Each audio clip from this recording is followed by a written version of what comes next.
opinions. And also, Noor, please allow everyone to open as well their videos, their cameras, so we can see each other's faces, the happy faces. And I want to say good evening, good morning, and also probably it's a little bit late or very early for you in America or South America.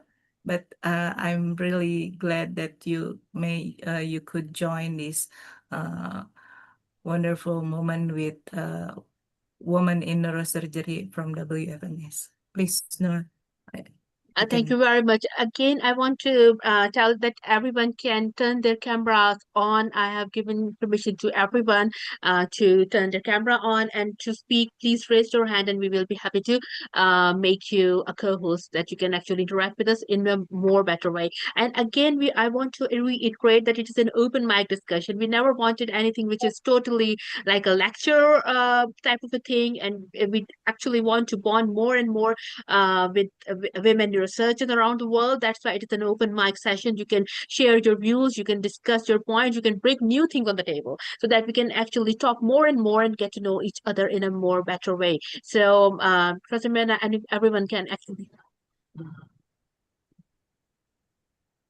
So here I am sharing. Can you see the slides? Yes. Okay, thank you very much. So let's officially inaugurate our meeting. It's again okay, we have got two wonderful people here. So okay, actually I missed the name again. Professor Allison is also here as the chair. I'm so sorry, it missed it. So actually, we are all here. These are the people who have been in the meetings lately. We have been working on our meetings for a couple of a couple of days ago. So this is we this is a brief introduction of who we are.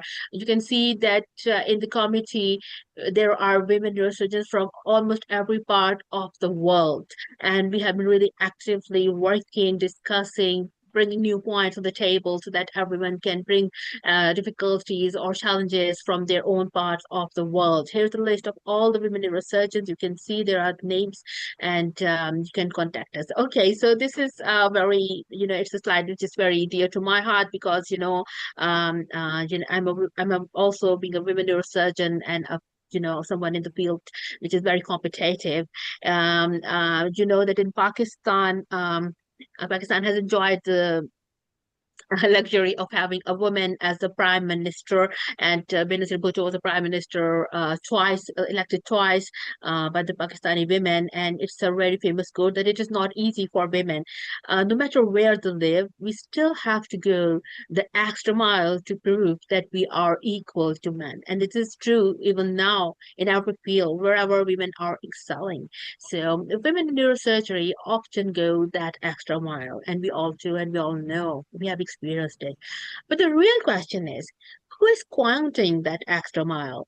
That okay, we are doing that, but does it really matter? Does it make the difference? Or will be, or we will either we will get some encouragement, or we will be retaliated in any way. So this is a big question that I want to bring. And similarly, Dr. We all know that Jacinda Ardern has been a very successful and a very beloved Prime Minister of New Zealand. And she also has several times talked openly about the challenges she faced as a woman. So one of her very, relevant quote is, one of the criticism I have faced over the years is that I'm not aggressive enough or assertive enough, or maybe somehow because I'm empathetic, it means I'm weak. And it's a very common occurrence in, every field where women are working. So she said that I totally rebel against that. I refuse to believe that you cannot be both compassionate and strong. And it is very important being a neurosurgeon because we deal with patients, we deal with sick children, with elderlies, with everyone. So we need to be compassionate. So these are some of the examples. Another example, the greatest challenge I faced in becoming a neurosurgeon was believing it was possible, and it's so true. It's very unfortunate, and some of these I've just added for you to get some inspiration that we are not alone if we are facing a lot of struggle. So the road is a little bit bumpier for women in neurosurgery, but I think that a lot of it can be overcome by changing the culture. Sometimes you have to see the environment you are working at, sometimes you have to change it.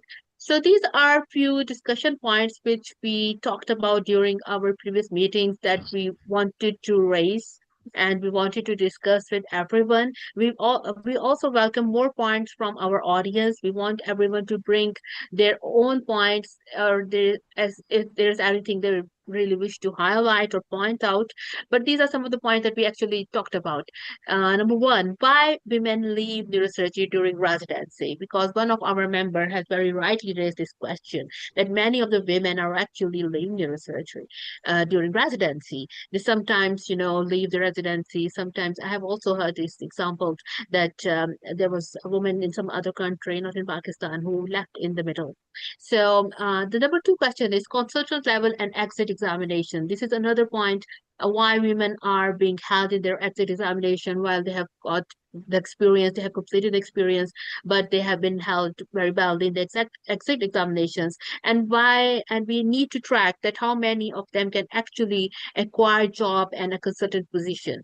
This is another point that have been added very nicely by one of our members.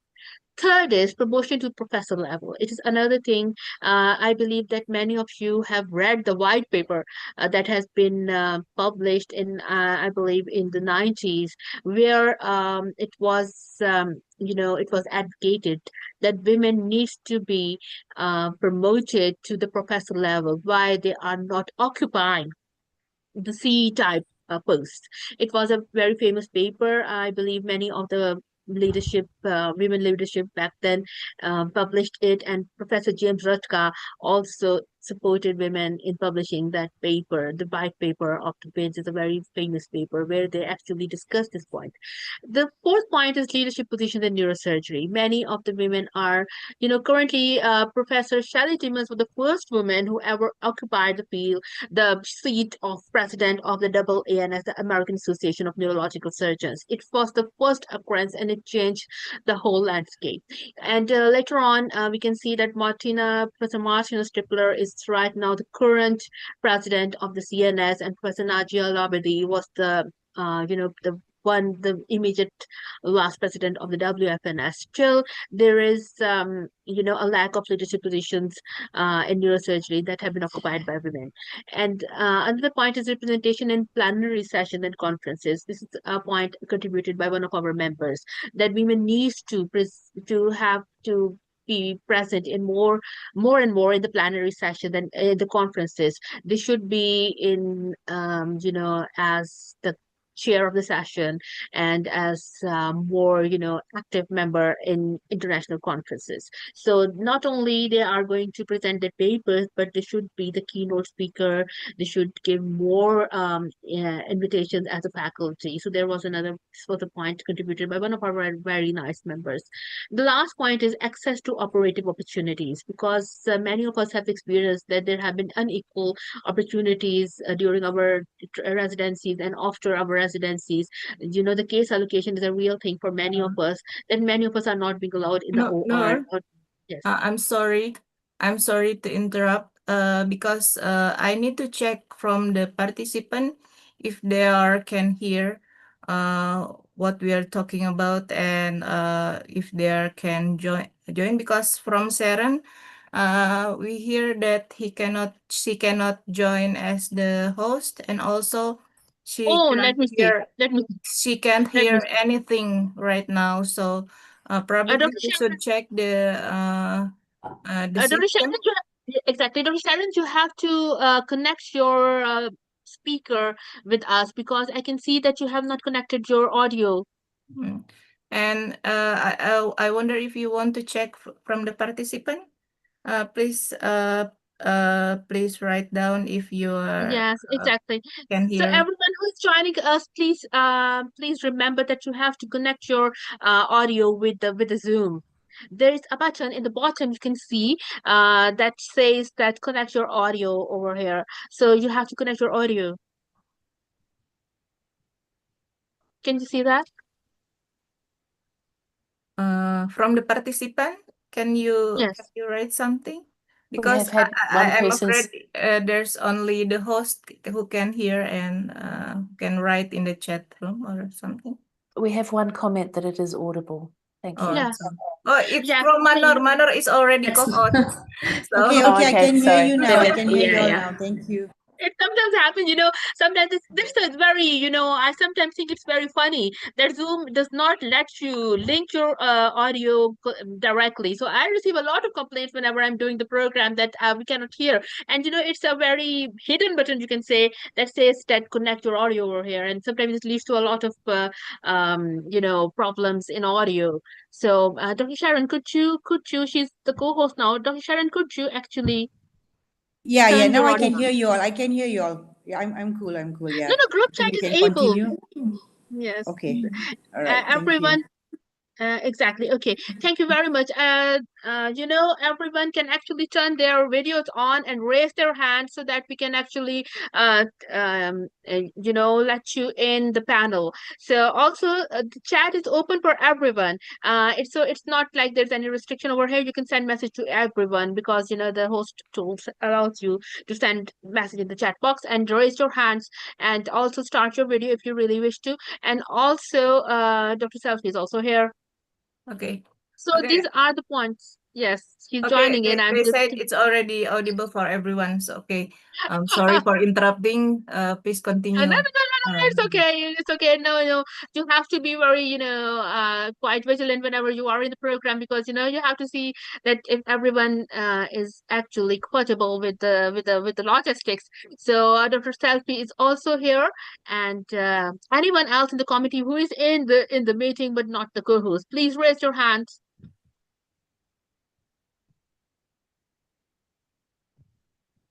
Even my own Professor Fawzia Sajjad, was also very interested in joining in, but she was not able to join. I think probably she's driving right now home. So she was, as you know, Professor Fawzia Sajjad is basically the first public sector professor of neurosurgery, woman professor of neurosurgery in Pakistan, and she has served as the chair of Pakistan Wins last time, and Dr. Fahmi Damala also. So I had two of my guests from Pakistan as well. They might be joining in as well too. So we have a lot of good experience here. So okay, if everyone is on the same plane, should I um, give you the discussion points again? Would you like me to share the points again? Okay, okay, great. So Sorry for the interrupting. no, not at all. We Okay, need to make sure that everyone is comfortable with everything in the yes. meeting so that we can, it's for the audience. So Okay. audience comes first. So let me check. Okay.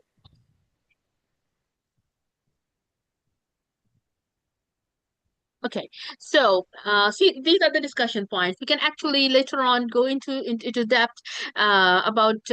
First of all, the first point is the resident retention that has been raised by our members, that they have noticed that many girls are leaving the neurosurgical residency. It's really hard to get neurosurgical residency, so it's quite, it's very concerning that someone is leaving the residency in the middle after getting the opportunity to join neurosurgery.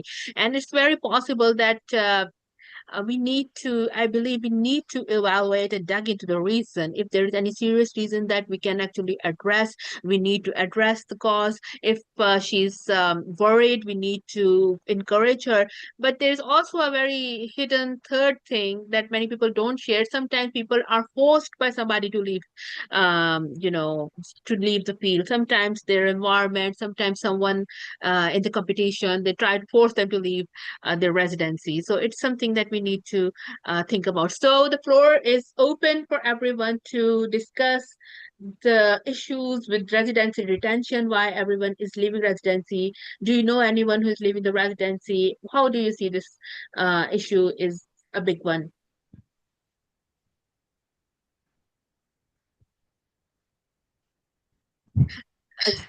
Yeah.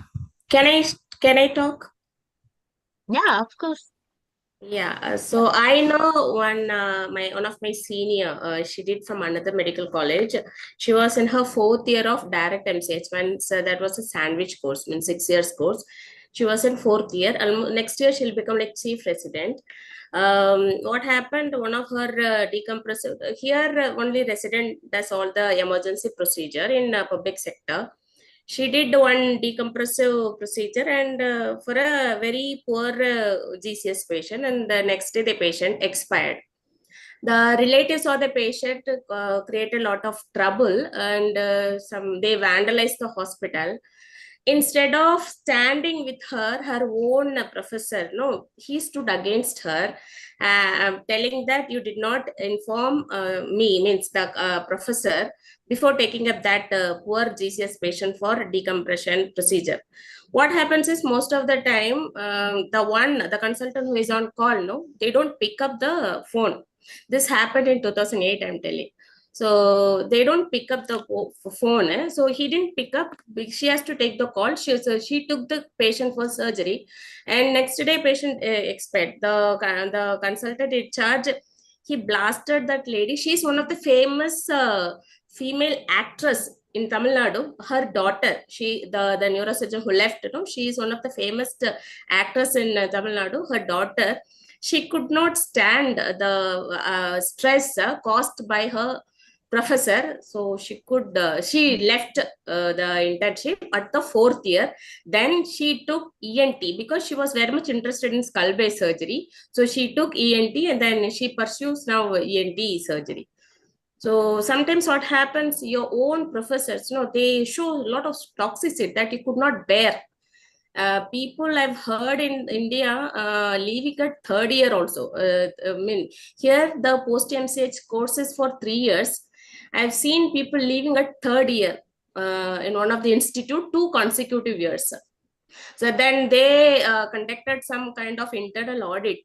This is not for not alone for the ladies alone. I'm telling for the general, even for men. Men also could not tolerate the toxicity happening in India. But nowadays, for the past 10 years, the trend is changing. There is less of the hierarchical system has come down a lot, because now the generation, no, they have the previous generation, they have, most of the people have got retired. The present generation, the little cool than the previous generation, so we feel little breathable in working environment. So the trend that period was so much choking during the time when I did my residency. It was literally smothering to undergo residency. I used to count every single day, when will my exam will come, and I will finish from this place and run away from this place. So now the trend is changing, and now it's not that nobody is not giving any chance. Problem is we are not actually showing any interest in involving in any kind of educational activity conducted by the that association or whatever. So right now the admission, female residence admission has increased in India. At present, I have 2 residents, female residents, and 1 post MCH resident. So at this point of time, in Jipmer alone, in our hospital, where we are around 15 neurosurgeon, including the resident, we are 4 people, ladies. So now the trend is changing. Nobody, I mean, the environment is friendly only, even for male residents. I'm telling. I totally agree with you here, because I have seen that sometimes such cases are actually being highlighted more for women, and sometimes many of the people say they are being even staged, because some of those attendants are fake, and many of there are such reports in Pakistan as well, that a fake attendant was just create a fuss over nothing, and it was like somebody actually said that it's a stage show against that lady trainee, because they actually wanted to get rid of her, and they actually staged this entire show. One of several of the, unfortunately, several of the ward members were involved in that staging of the show, and the only thing they wanted was to cancel, to get her license cancelled and to get her training cancelled. So it is a very real issue, especially in our part of the world, like in India and in Pakistan. It's a very, very common issue. And even in a couple of other specialties recently, there have been occurrences when the girl said that there was no such casualty, there was no casualty at all, but an attendant was being made up by the hospital, by the staff himself. She said that the casualty was in the emergency department and not in the indoor where I was posted and I was at duty. And she even showed them the casualty register that there was no death that day. And because they were against her, they forced her to quit. And they even said that just quit it, or else you will have your license cancelled. So these are very real occurrences, and I really, agree with that, because there have been such news in our part of the world. So I want everyone to contribute in this case. Everyone is open to say something in this. So in Australia, we haven't had as many women leaving their training in neurosurgery. However, we have had in the last 10 years a number of young women that were training in different specialties came out and publicised in the media or through writing books some of the difficult culture that they'd had to work with in terms of sexism and bullying, which actually led to a Royal Commission here in Australia through the Australasian College of Surgeons about the culture. And it's pleasing that that has had a positive effect on bullying and the way we mentor in the workplace, which I think is a positive effect for all trainees and not just women trainees, which has been very good. The issue that we've had, though, is that we are not getting enough women into training. And it's hard to know exactly what the drivers of that are, whether it's that they have other commitments and it's a very competitive process, and other life commitments make it harder to be as competitive, or whether they're looking at the lifestyle and saying that's not the sort of work-life balance I would like. I'm not sure.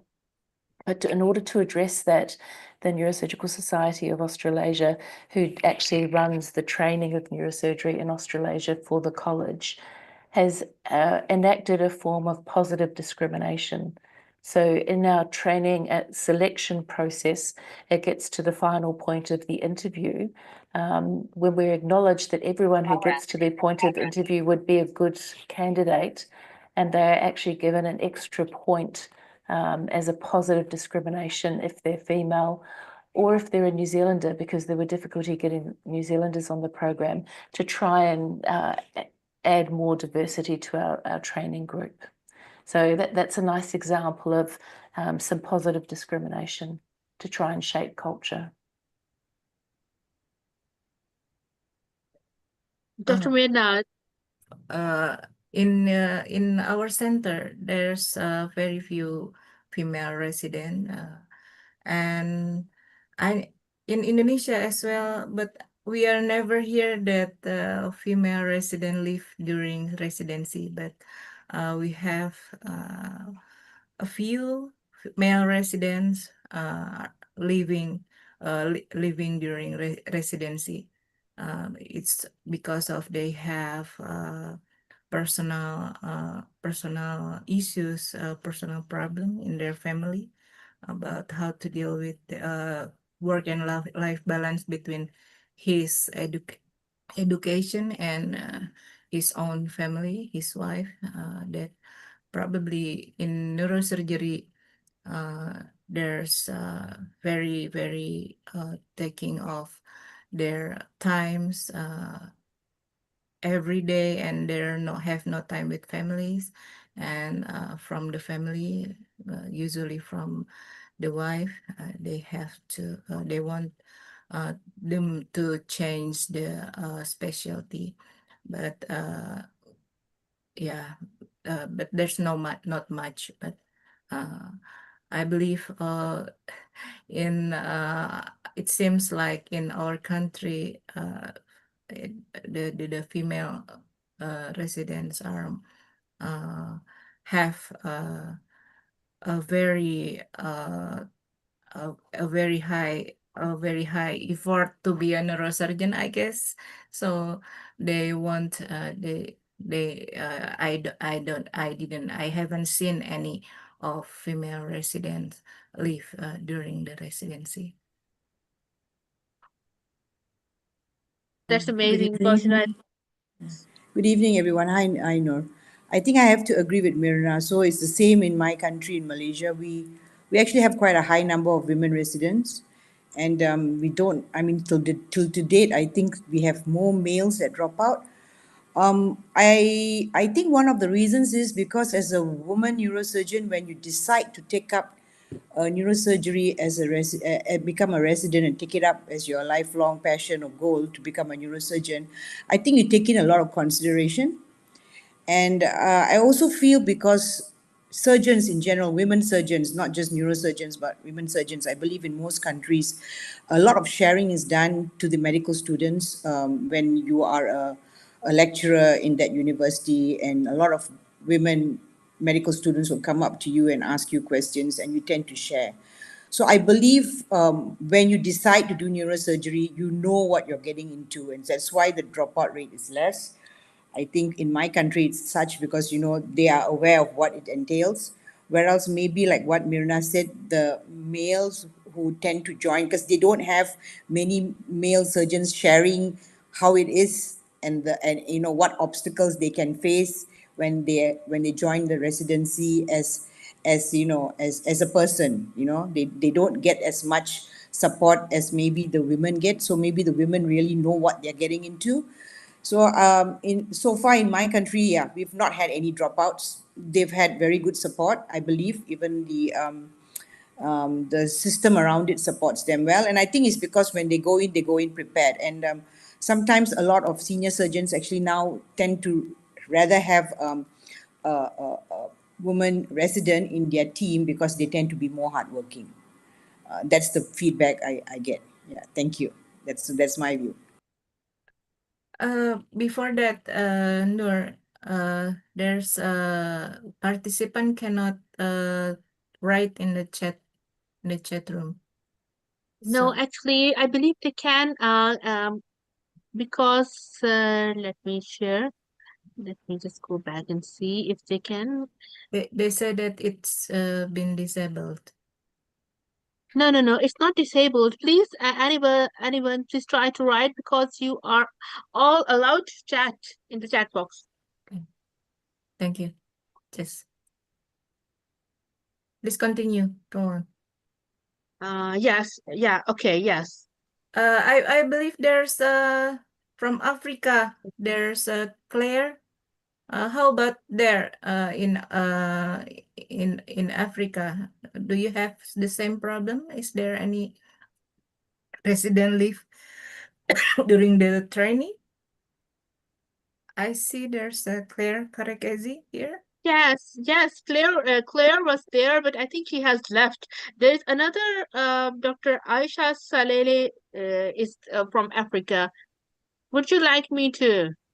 Would Okay, Aisha, probably Yes. you have. Yes, I have asked her to. Dr. Aisha, please turn your camera and your audio on. Halo, Assalamualaikum. Good morning. Waalaikumsalam. Yes, I'm from Nigeria, Africa. Hi. Thank you for having me. Can you open your camera? Okay.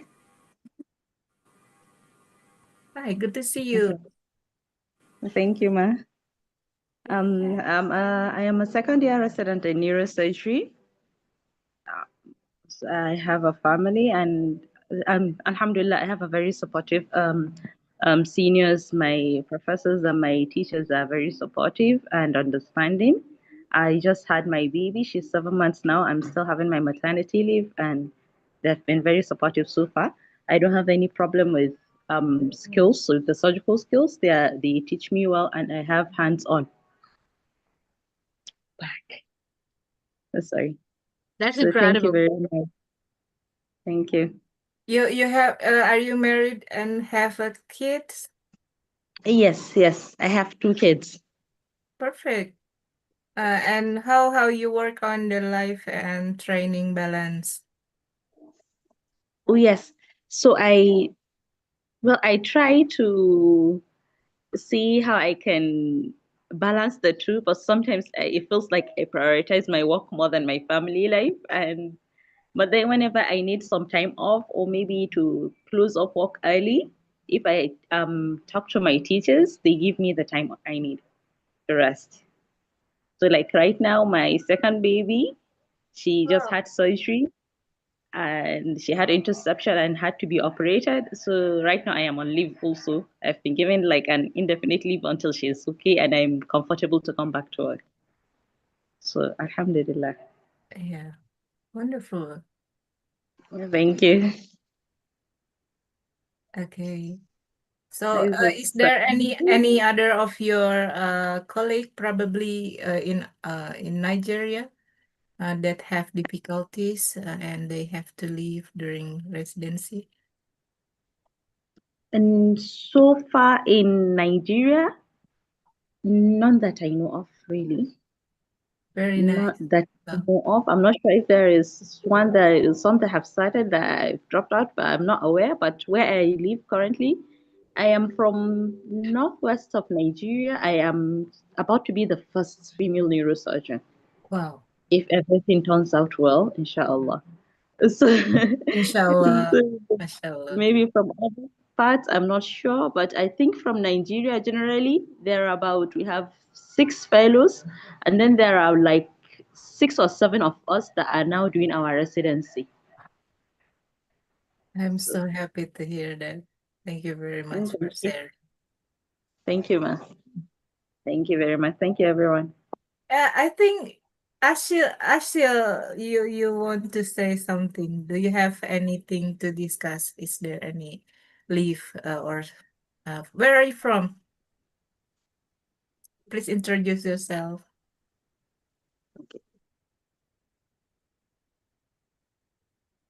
Dr. Asil, can you unmute yourself? Dr. Asil is from Jordan. Yes, now I can talk. Okay. Yes. Hello, everyone. Can you hear me well? Yes. Yes. Good. And Ramadan Mubarak to anyone who's fasting in this holy time for us Muslims.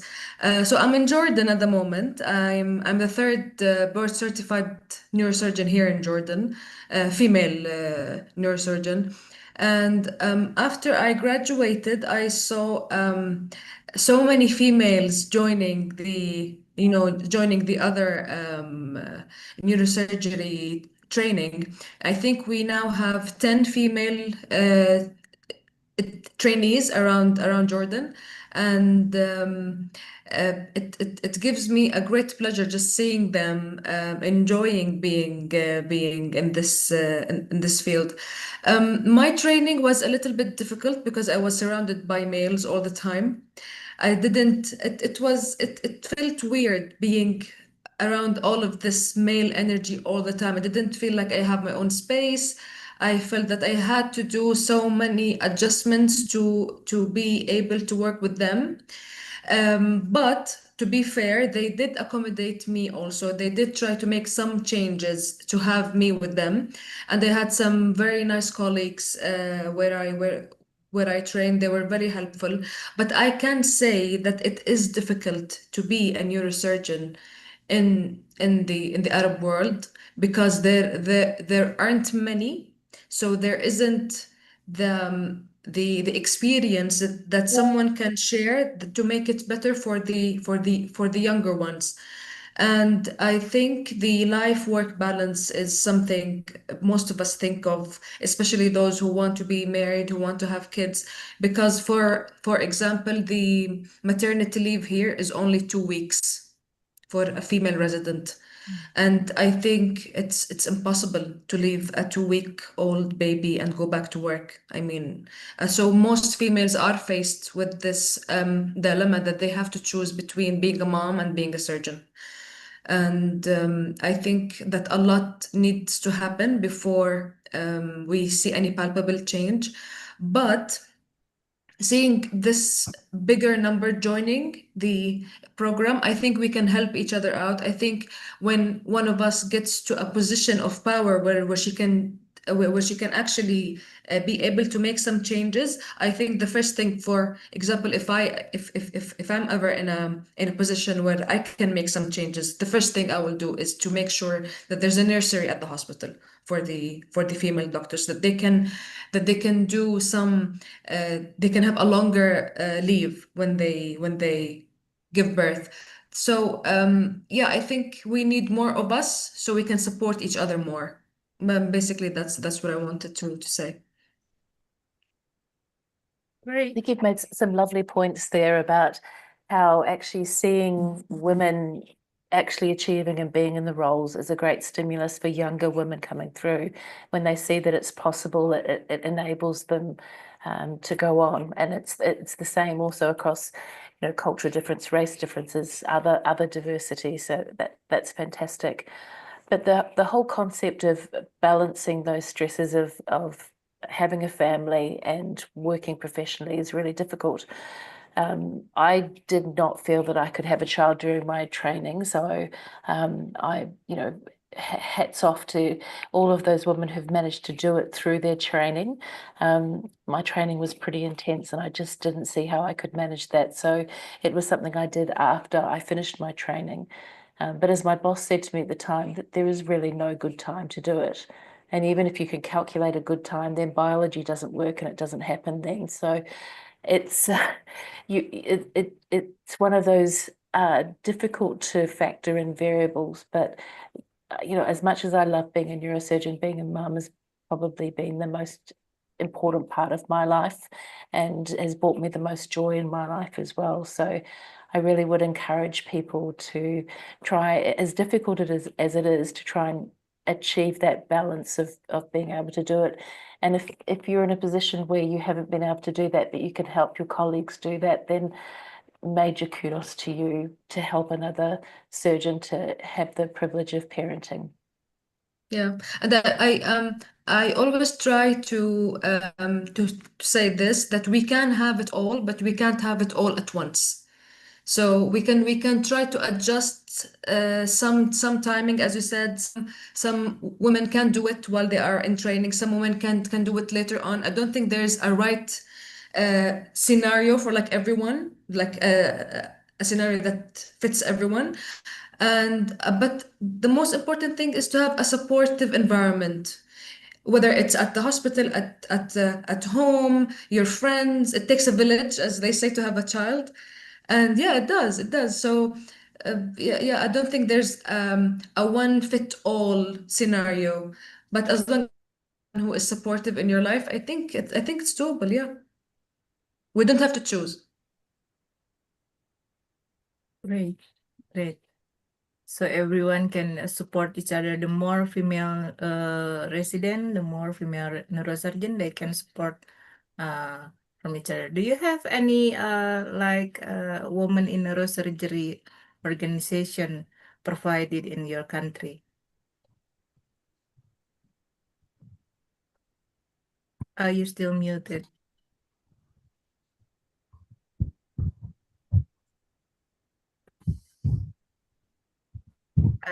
Dr. Aseel? Yeah. So because it's just we're only 3 specialists at the moment. One of us is in the UK. She's doing a pediatric fellowship. The other one, she decided to pursue spine surgery.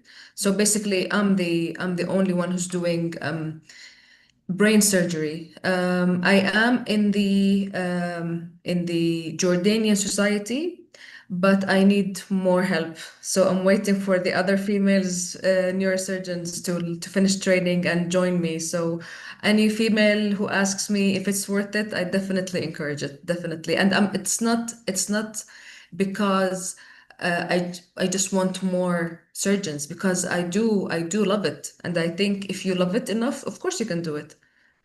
So yeah, I'm waiting for support.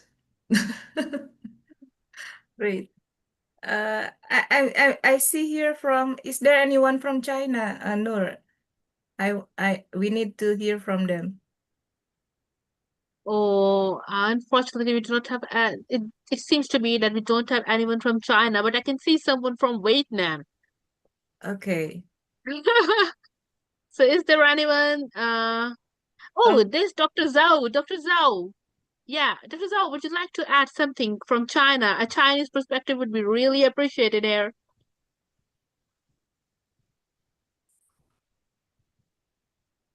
Dr. Zhao Wang Wang, can you unmute your mic and join for discussion with us?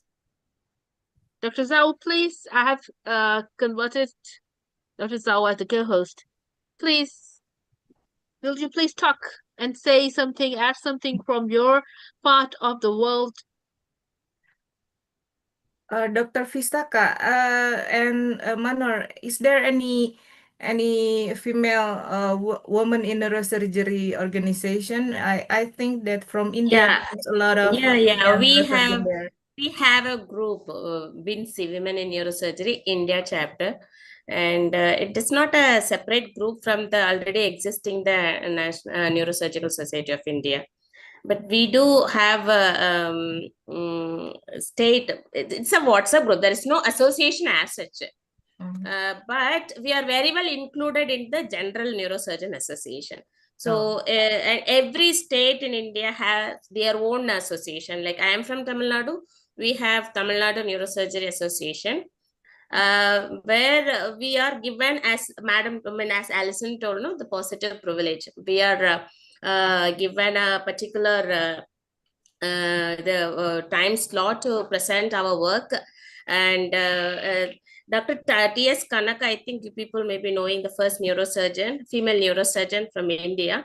On her memorial, the award has been granted for all the female neurosurgery consultants. So there's no separate association for female neurosurgeon as such, but we are very well included, and we are having positive privilege, such as allotting that time slot only for the female neurosurgeon to present and be a panelist for a scientific session in a state association.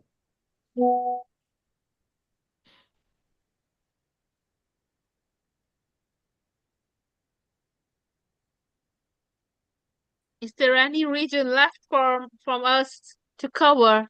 There is Dr. Nadia Zaragita. Dr. Nadia Zaragita, are you seemingly she's from Russia? Would you like to say anything? Add something? Nadia is from Indonesia. She's now in Japan, in Taiwan. Oh, yes, exactly. So maybe if he wants to say something, because it's a Russian name, Nadia Zaragita, it's quite common in Pakistan as well. So yeah, I agree. Yeah. Says she's having trouble unmuting, Noor. Yes. Hi. Oh, fantastic. Hi. Hello, everyone.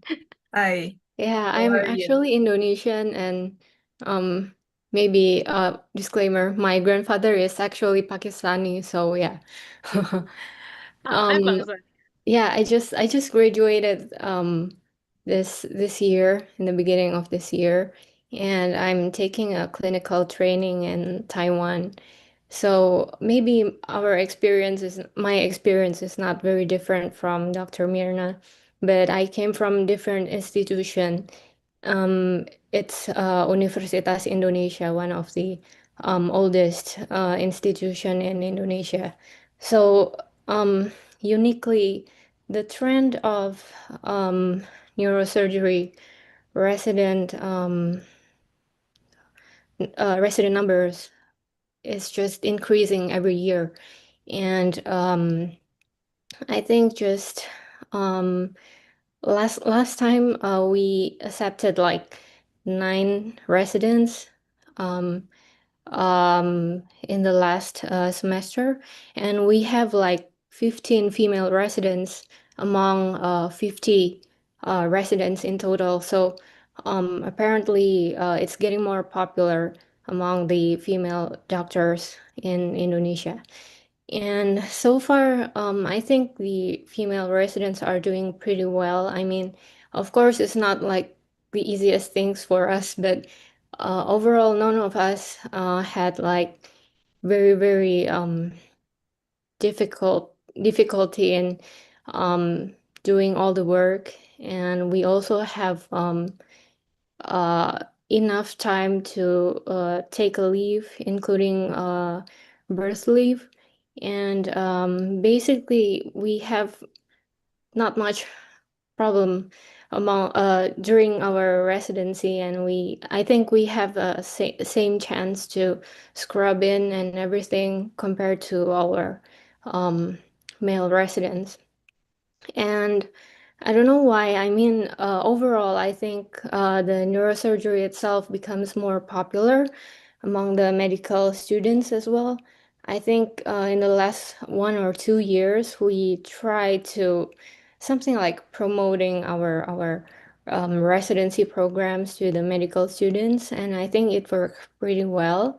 So they kind of um, try to get to know what neurosurgery is like, and it also becomes like a filter, I think. They get to know how it's like inside the department, inside the program, and many of them become so interested, and eventually when they enter the residency, they can do pretty well, something like that. And currently, I'm in training in Taiwan. Here, maybe I can't really talk um, from their point of view, but there are also female residents here, and they seem to work just as hard as the male residents, I think. So yeah, I think that's my point of view.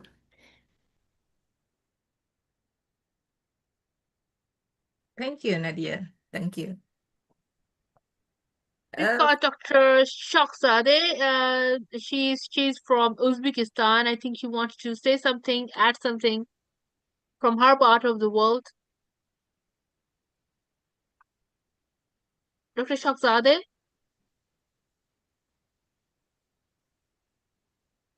Uh, Uh, she's trying to Pisaka, master. Pisaka, you want to yeah, say something? Okay. yeah, yeah. I'm sorry, actually, there might be some disturbance because I'm traveling. So I hope I'm able to. I hope I'm audible. Yes. You're audible, but your Am I band. audible? Yeah, yeah, yeah, yeah. Yeah. Okay. So the story was similar in India also, and it is definitely the conditions and the number of female neurosurgeons has greatly increased in India in last decade, and the gender bias has definitely reduced to quite a major extent. And one more point I would like to share that I'm a pediatric neurosurgeon and I'm a mother of twin sons also. So just it's difficult, but I think because we have already gone through such a rigorous training of neurosurgery and a very demanding specialty, I think we can balance our lives even as a mom and as a neurosurgeon. It's just that uh, we have to develop some systems, support systems, and definitely we can balance our life and professional life and personal life. Yeah, that's what. Thank you so much for the opportunity. Um,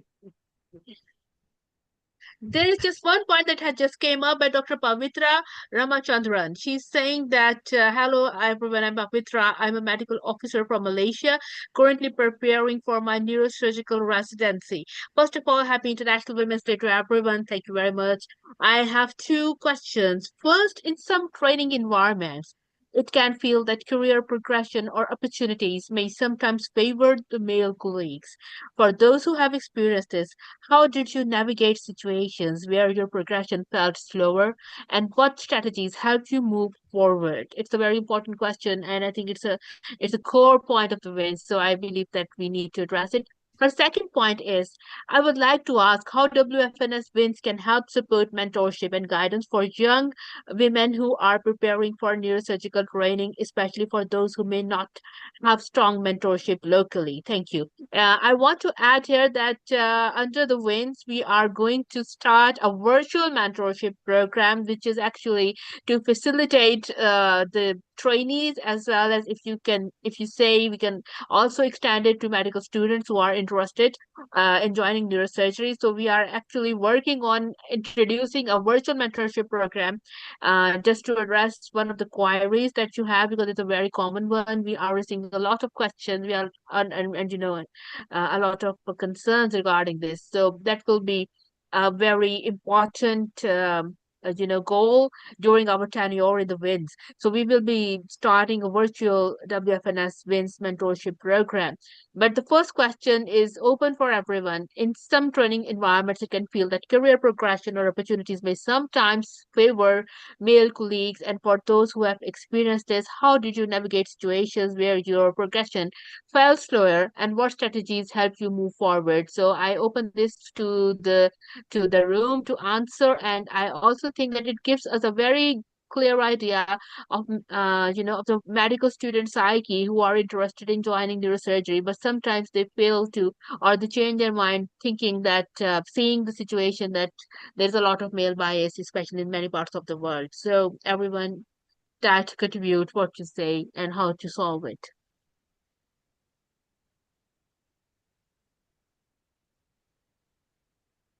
The question is open for the room. Okay. I'm afraid that everyone is already hear a lot from me. I want to hear from the others. Please, I want to hear from the other. Dr. Selfie, probably. Dr. Selfie is very active, and whenever she get time, feel slower, she always have something to speed up. Selfie, you're still here? Yes. Hi. Thank you, Dr. Mirna, and hi, everyone. It's very nice to join everyone. And I really think that this is a good initiative, Noor, so that everyone can feel that we are heard and seen, because sometimes for a female, it's not very easy to actually express what you have in your mind. So first of all, I would like to comment. I think the problem usually happen when we have unmet expectation.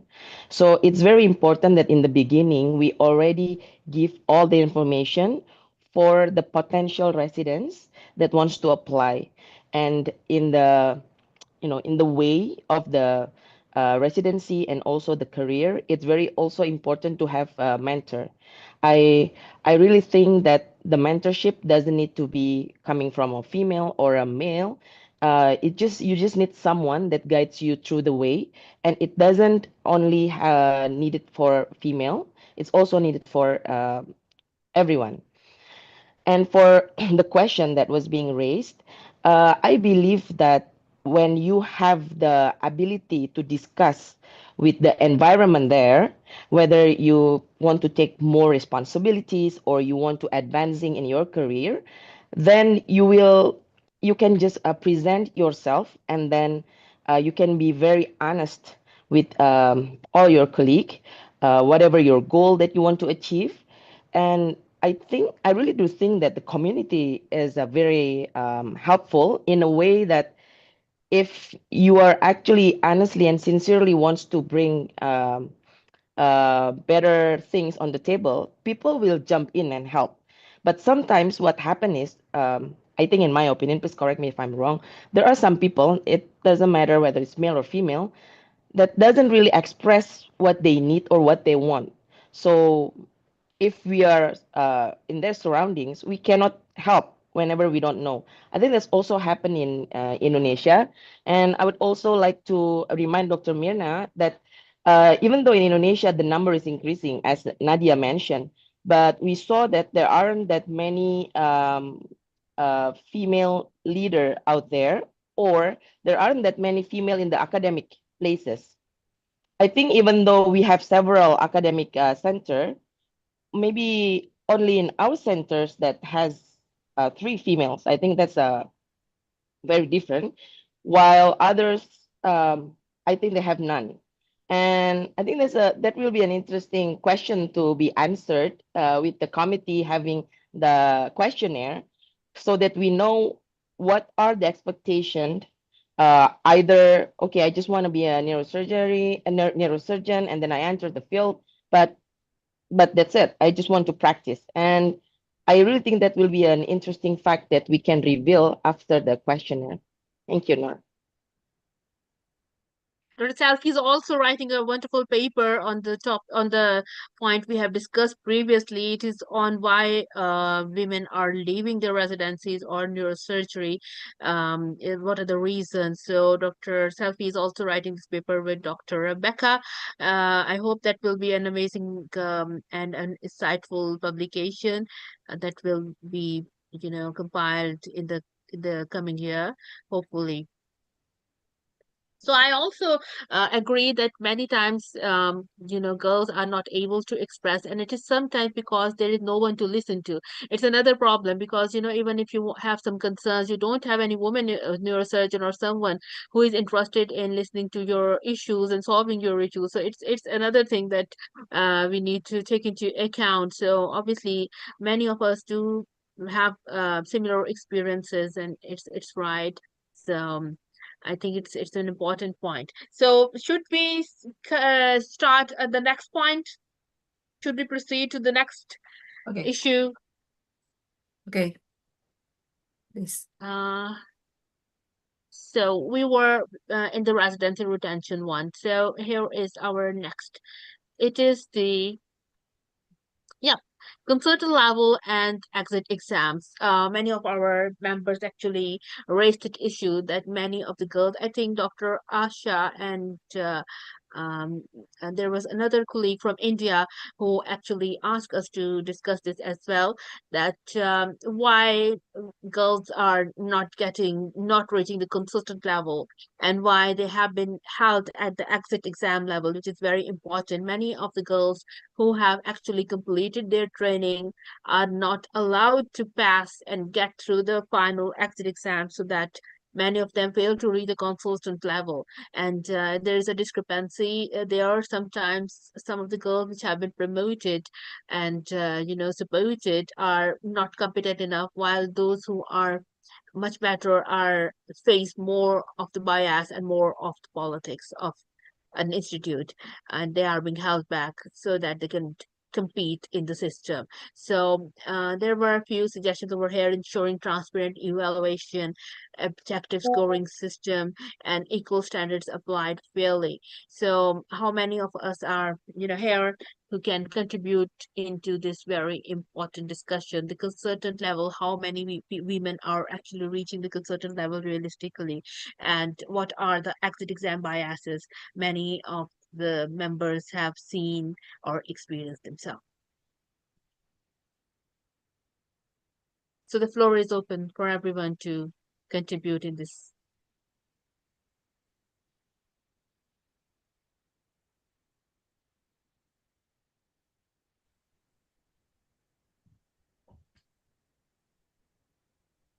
Dr. Sabathi Jain, I think she's not here with us right now. She was quite interested in this topic. In India, as such, we don't feel any bias at exit level examination. This is very transparent. If you're eligible, you'll be given pass. But the problem is reaching consultant level position after once you finish your transparency. It takes little bit of time. You have to finish your fellowship, especially it should be a foreign fellowship. And after once you finish, you will work with some other consultant. As a associate consultant. So to reach that position, at least it will take 5 years minimum after the completion of your residency. This is about the private sector. But in government sector, we don't feel such we don't have such a difficulty. If you are very much interested in academics, if you have adequate number of publication, and if you are performing well in the interview, there is no problem at all. The promotion will keep happening. So there is no discrepancy between male and female when it comes to consultant, and I mean, in private and government sector, both are facing the same problem equally. So in India, this is about India I'm talking.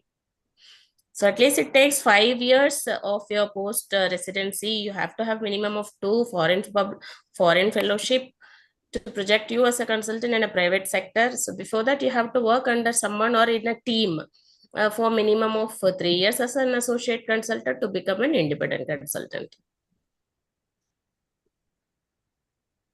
That's great. And also someone from the other part of the world.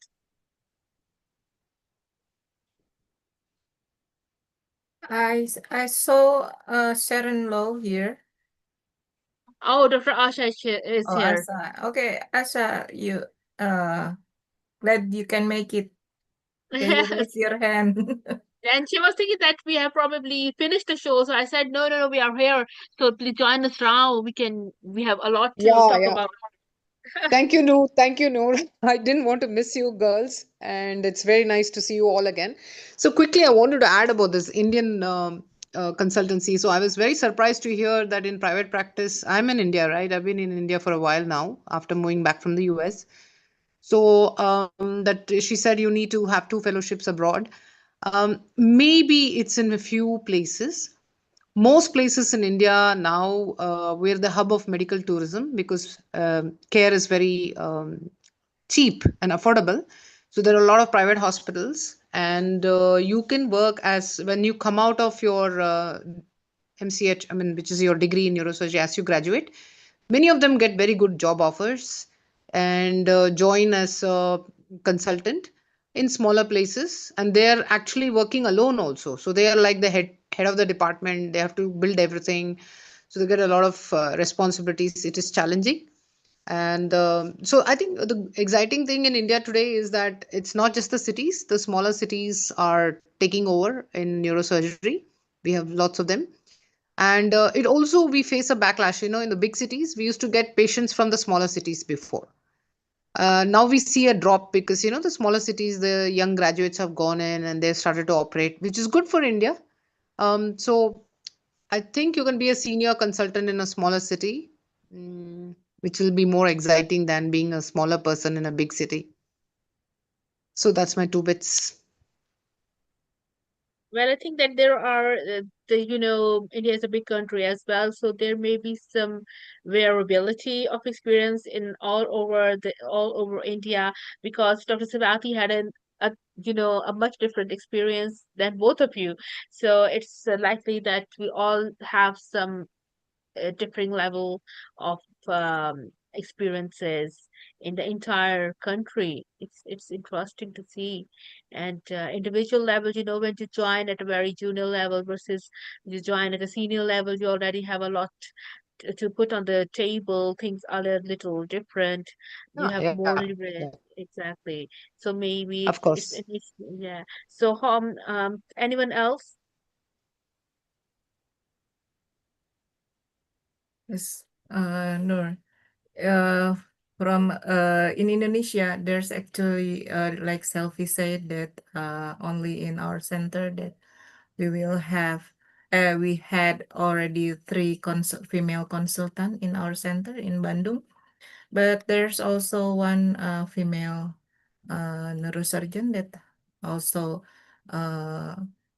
consultant in Medan. But I guess there's got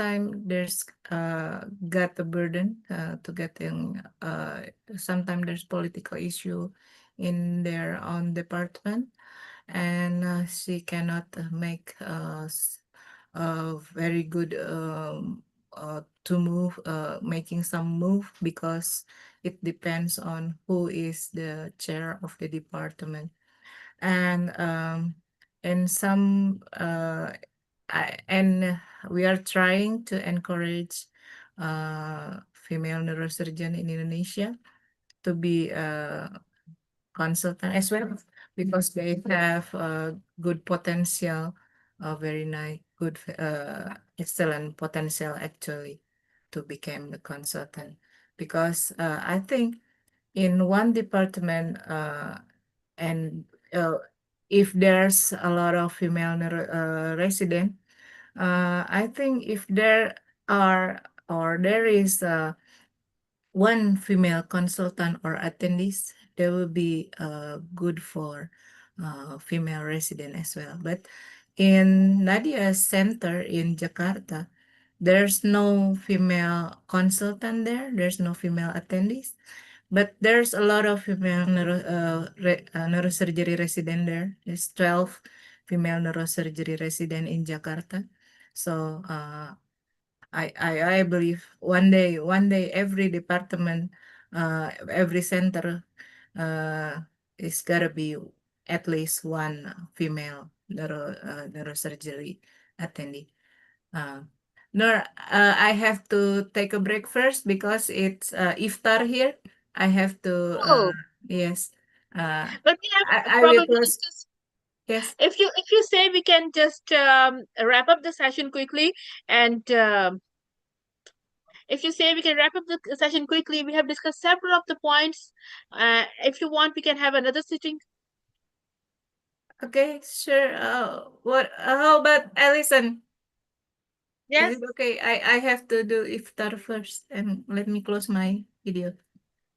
Yeah, sure, sure. Okay. Happy iftar. Go ahead, please. Iftar. And Noor will Happy take iftar. over and summarize.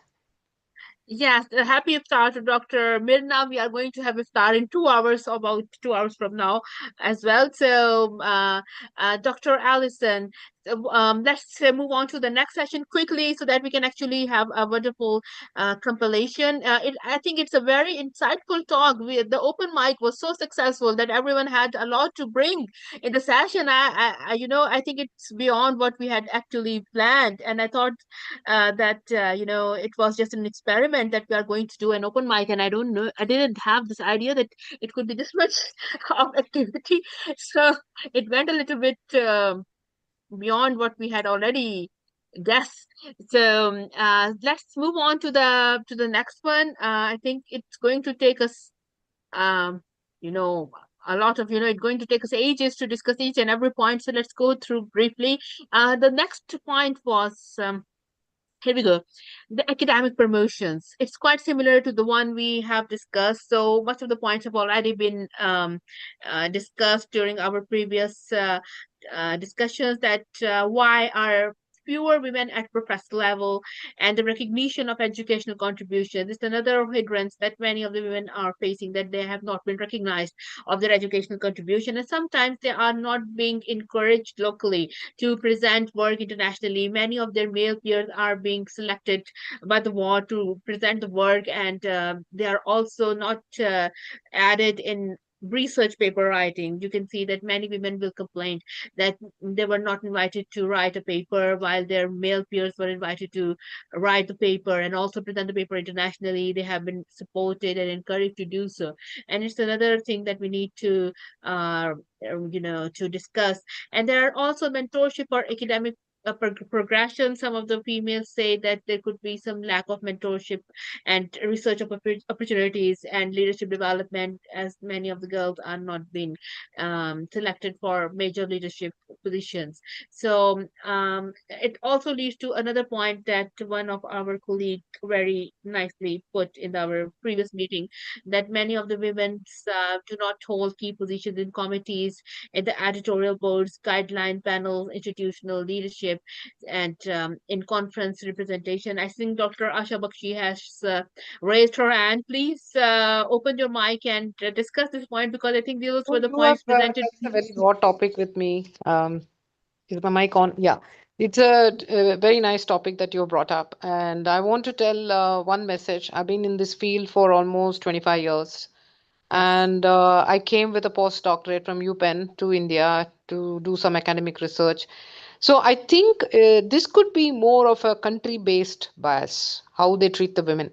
India, we're getting better. I can see the change. There more and more women are getting into the academics, more and more women. We don't even need to ask nowadays. We are included automatically. So it may be a country based, culture based thing.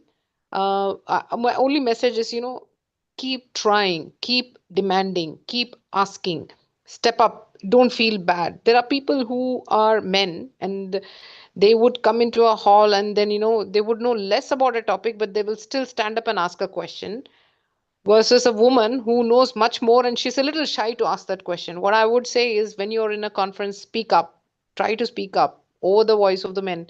You get noticed, get on the panels, get on those lectures. So it's good that you brought this topic up. We are also promoting more educational activities under the wings, and we have got very interactive panel. As I have mentioned in the start, that today marks the inauguration of our educational activities, where we will give maximum chance to every girl to present their work, to deliver lectures, and to be an active panelist. So everyone who wants to share or wants to participate is open to join us for our upcoming webinars and our courses. Virtual courses are very easy because you can join them from wherever you are. You don't need anything other than the internet connection or Zoom app. So it's a very huge opportunity that is being offered by the winds. So I really rightfully said this: if you are not able to, or you are not being offered any opportunity to present your work elsewhere, you can still relate yourself to the programs that are being offered very generously through us and through other associations. I've been with the tumor section.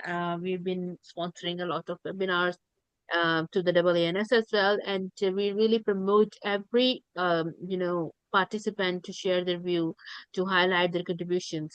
So I think the times are changing, and as long as many of us are in leadership position in several of the committees, we are trying to facilitate if there is any talent which is remained hidden. Whether they are shy, they don't need to be shy, because here we are all very supportive of every woman who is around us. So I believe that it's a good opportunity.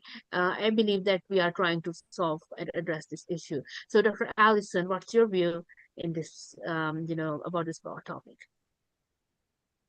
So I think, as you've identified, there are different challenges for people, but there are similar themes. And I think the strength of what we can do is bring support, a network and cohesion so that people have someone that they can reach out to. I think most people will be on the Women in Neurosurgery WhatsApp group, and I've seen some really lovely communications and linkages and support that's gone on through there. So I'd encourage people to get into that. Also, to reach out to the Women in Neurosurgery Committee of the WFNS if you've got ideas or concepts or concerns or things that you think that should be addressed at that level, because it would be great to hear those thoughts. It has been a really successful open mic session, and we've run considerably over time. And Myrna has had to leave to break her fast for Ramadan. But I would like to thank everyone for joining us, and hopefully we can have another session like this again soon. Noor, you've put an extraordinary amount of work into pulling this together. Huge congratulations to you as well. Thank you. Congratulations to you too, because it's like an activity we all own very well. It was a great wish of mine to make it as much, informative and insightful for everyone. So instead of the classical lecture type of a thing, I just try to experiment, and I hope that I'm very happy to see that it was very successful. That everyone really liked and contributed very interactively in the open mic session. We had a lot to discuss. So I believe that I hope that we will be able to keep it up and make more programs. And there's also a very good news and a huge statement that we are inaugurating the WINS newsletter that will be that we wish to inaugurate on March 8th. It's under the pipeline. It is with the publication committee of the WFNS, and it will be likely published on March 8th. It will be inaugurated on March 8th and will be disseminated by the WFNS I hope soon after. So I hope that it's a time to celebrate, to mark this very um, in very important initiative in the WIN's history, because for the first time we will be inaugurating a newsletter for women in neurosurgery.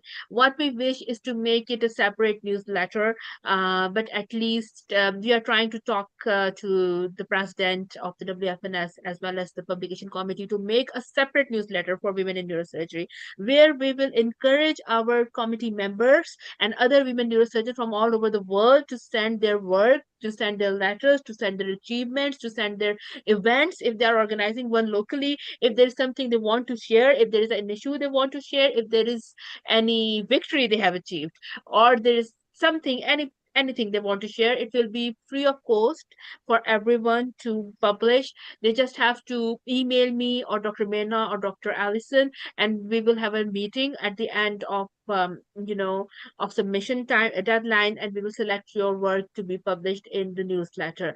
It's our idea. It has been approved initially by the committee of the web and publication, and we are just trying to recognize it as a separate newsletter instead of a part of the newsletter of the WFNS. But somehow, at least, there will be at least a section dedicated to wins in the WFNS newsletter, which is a regular newsletter to all receive it quite regularly, but we want to actually have a separate newsletter. So we are going to inaugurate this newsletter on March 8th. So it's a big a big moment for all of us. So congratulations to everyone. I really need you to wrap up the session now. Yes, before that, from the WFNS Women in Neurosurgery, we also will have a special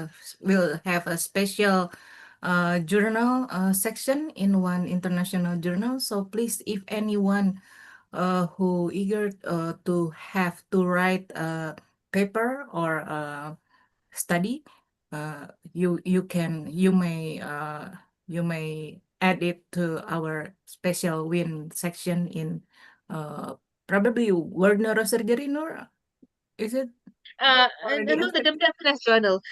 We are in talks with Professor Anil Nanda from the WFNS official journal, which has been published by the TMA publisher. So actually, he really appreciated the idea. He said if we can actually collect 5 to 10 articles, it will be a wonderful journal. But we are just discussing the logistics for the final implementation. Once he approves the final logistics, we will ask for contributions for submissions, and we are trying to make it a free journal for everyone, and we are trying to make it possible to publish it by the WFNS 2027 Bali meeting, so that we have an issue at the time we have the meeting in hand. But just if you have one, prepare us and remember to contact us whether there's will be a special woman section in one of World Journal of Neurosurgery. Okay, thank you, Noor. And we are also planning to start a Facebook page for the Women in Neurosurgery section, so that you can stay updated about all the activities and all the initiatives that we are working at currently. So we will be inaugurating our Facebook page soon as well. So just keep in mind that we will be starting to promote more of the activities on our page. Okay, thank you, Noor. Okay. Let's wrap up the session, I believe. And Asha can work with Noor for the Facebook page. Okay, Yes. Yeah. Yes, sure. great. It would be great. Awesome. Lovely. Happy Iftar. Thank you, Enjoy your Noor. celebration. Yes. Happy International Women's Day, everyone. Thank you for Happy. joining us. Thank you for joining us. See you But again. let's not segregate ourselves. Let's be in the mainstream also. Ya, selamat berbuka puasa untuk kawan-kawan di Indonesia. Bye. Let's have iftar from Malaysia and Indonesia, Singapore as well. Happy fasting during this Ramadan. See you again later. Bye-bye. Thank you very Thank much. you, Elisa. Thank you, so everyone. much. Bye. Bye. Bye. Thank you, Visaka.